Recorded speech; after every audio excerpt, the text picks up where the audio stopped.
मायके में हिस्सेदारी तो जिम्मेदारी क्यों नहीं। सुधा के पापा कई दिनों से हॉस्पिटल में एडमिट थे और सुधा उनके इलाज के लिए कुछ रुपए भिजवाना चाहती थी, लेकिन कौशल रुपए भेजने में आनाकानी कर रहा था।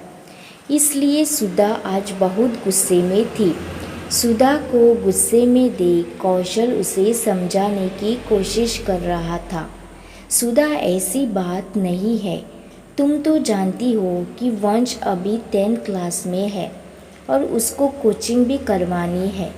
फिर कुछ महीनों बाद पूर्वी की शादी है, जिसके लिए भाई साहब ने पहले ही पैसों का इंतज़ाम करने के लिए कहा है। वैसे तुम्हारा भाई इतना सक्षम है कि वो सारा खर्चा उठा सकता है और तुम्हारे पापा को भी पेंशन भी मिलती है।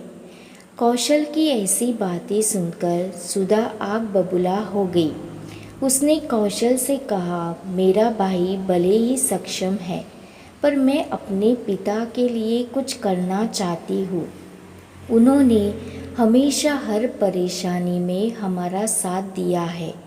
आज हमारी बारी है और यदि तुम कुछ नहीं कर सकते तो मैं अपने गहने बेच दूंगी। सुधा ने कहा, मैं सिर्फ आपकी पत्नी ही नहीं, किसी की बेटी भी हूँ। आपके पिता की बात होती तो आप दौड़े चले जाते, कहीं ना कहीं से पैसों का इंतज़ाम भी कर लेते।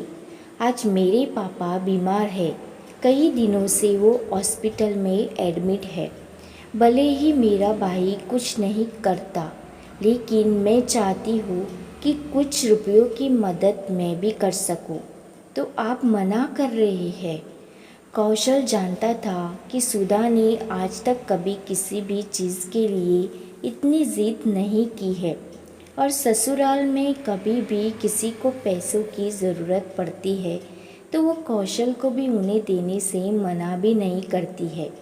आज उसकी बारी है। कौशल ने कहा, ठीक है, कल मैं ऑफिस जाकर पीएफ से रुपये निकालता हूँ, फिर तुम भिजवा देना।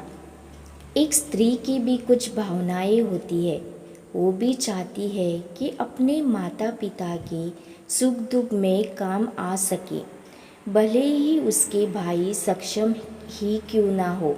लेकिन वो भी अपने माता पिता के लिए कुछ करना चाहती है, क्योंकि वो एक पत्नी ही नहीं, एक बेटी भी होती है।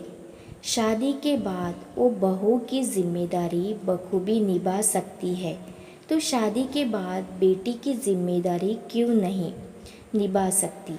यदि एक बेटी हिस्सेदारी रखती है तो जिम्मेदारी भी बखूबी निभा सकती है।